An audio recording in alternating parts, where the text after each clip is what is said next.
declared the process of amending the 2020 Constitution through the Building Bridges Initiative, BBI, as a constitutional illegal, null and void, has elicited strong opinions.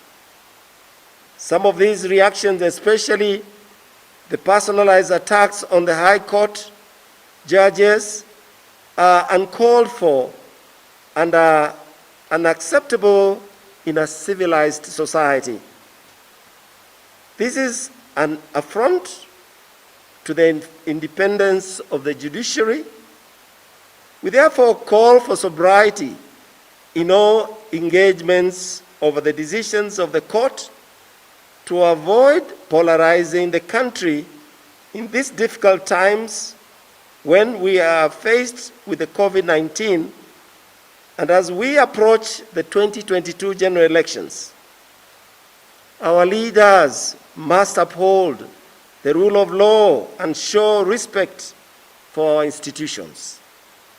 As the fate of BBI goes through the court process, a process that could drag on for months, it is important for Kenyans to bear in mind that may not be possible to hold the referendum before August 2022 general elections.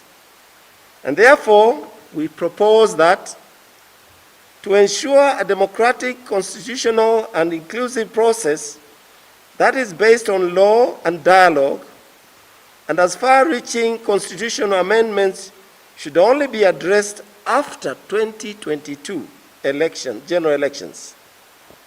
In the meantime, Kenyans should pursue, through the Parliament, some essential reforms to ensure a peaceful, progressive, and prosperous country in the lead up to the after 2022 general election.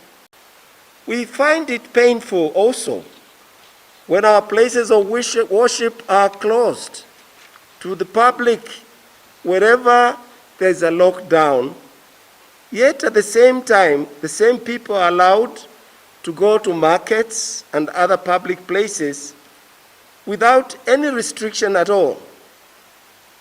Similarly, we find unfair the way some of those who charge with enforcing the law, disrespect worshippers' places. If there is anything to be addressed, let it be done, we pray, in a humane way, with maximum respect and care for the life and dignity of every person. Places for worship are holy and sacred.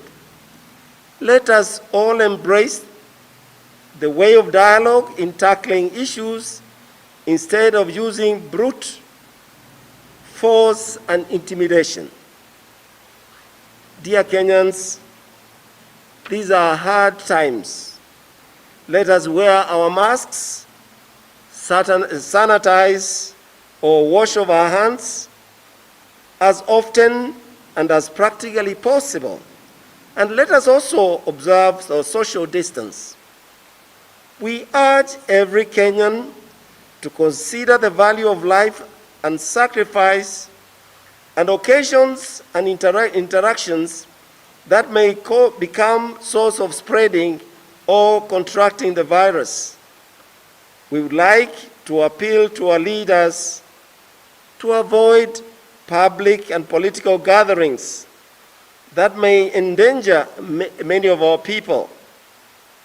In addition, observing the COVID-19 protocols, we acknowledge vaccination as one of the measures put in place towards containing the spread of this virus.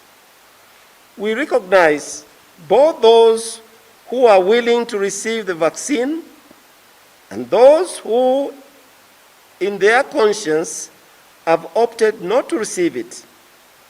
We urge the government to ensure safety of the vaccines given to Kenyans.